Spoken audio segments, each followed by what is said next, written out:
Mister বিনের নাম শুনেছ? Mister বিন অক্সফোর্ডের ছাত্র ছিল।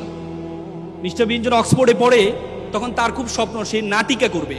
থিয়েটারে সে ভর্তি হয়। থিয়েটারে ভর্তি হওয়ার পর থিয়েটার তাকে একটা ডায়লগ দেয়, সে ডায়লগটা বলতে পারে না।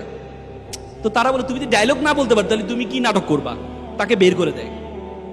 মিস্টার বিন চিন্তা করলো আমি ডায়লগ বলতে পারি না, কিন্তু আমি এমন একটা নাটক আবিষ্কার করব যে নাটকে কোনো ডায়লগ দিতে হবে না।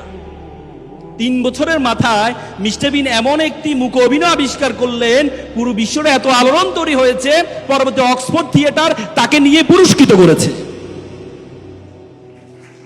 এরপর তুমি বলো তোমাকে অনর্থক সৃষ্টি করেছে আল্লাহ? আল্লাহ তোমাকে অনর্থক সৃষ্টি করেছে? আল্লাহ তোমাকে অনর্থক সৃষ্টি করেনি। তুমি একটু কালো হলে মন খারাপ করো, হ্যাঁ আমি কালো, আমাকে কেন আল্লাহ অনর্থক সৃষ্টি করেছে? মন খারাপ করো না, করো না। আল্লাহ বলছে you are the noblest nation, you are the best nation, তুমি সেরা জাতি। এই বিশ্ব জগতে যা আছে আমি সবকিছু তোমার জন্য সৃষ্টি করেছি। আর তোমাকে সৃষ্টি করেছি ওমা খালাকতুল জিন্না ওয়াল ইনসা ইল্লা লিয়াবুদুন, আর তোমাকে আমি সৃষ্টি করেছি শুধুমাত্র আমার ইবাদত করার জন্য, শুধুমাত্র আমার দাসত্ব করার জন্য। আর বিশ্ব জগতে যা আছে সবকিছু সৃষ্টি করেছি শুধু তোমার দাসত্ব করার জন্য, আর তুমি শুধু করবে আমার দাসত্ব। ধারণা আছে? তার মানে তুমি মনে করো, আমি মনে করো আমরা অযথা আল্লাহ তাআলা আমাদেরকে তৈরি করেছে, অযথা। আমরা বলি না আমরা কোনো কারণ ছাড়া, এই যে কিছুদিন আগে ঢাকা বিশ্ববিদ্যালয়ের ছেলে আত্মহত্যা করলো, সুইসাইড করলো। ঢাকা বিশ্ববিদ্যালয়ের সাবেক ছেলে এসপি, সেও আত্মহত্যা করেছে। মনে করে যে কেন আল্লাহ তাআলা কি আমাকে অনর্থক সৃষ্টি করেছে? আল্লাহ তাআলা কোন ওয়ামা খালাকনাস সামা ওয়াল আরদা ওয়ামা বাইনাহুমা বাতিলান, আমি আসমান এবং জমিনে যা কিছু সৃষ্টি করেছি কোনো কিছু অনর্থক সৃষ্টি করিনি। তোমাকে আল্লাহ তাআলা অনর্থক সৃষ্টি করেনি।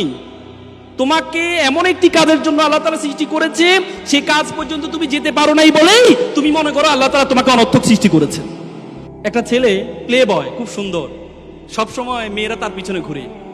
তো পড়াশোনা তো আর করে নাই, সবসময় প্লে বয় ছিল, পড়াশোনা তো আর করে নাই। তো চিন্তা করলো এবার তো বয়স তো পার হয়ে যাচ্ছে, বিয়ে তো করা দরকার। বিয়ে করতে হলেও তো বউ চালাইতে হবে, বউ চালাতে সামর্থ্য তার নাই।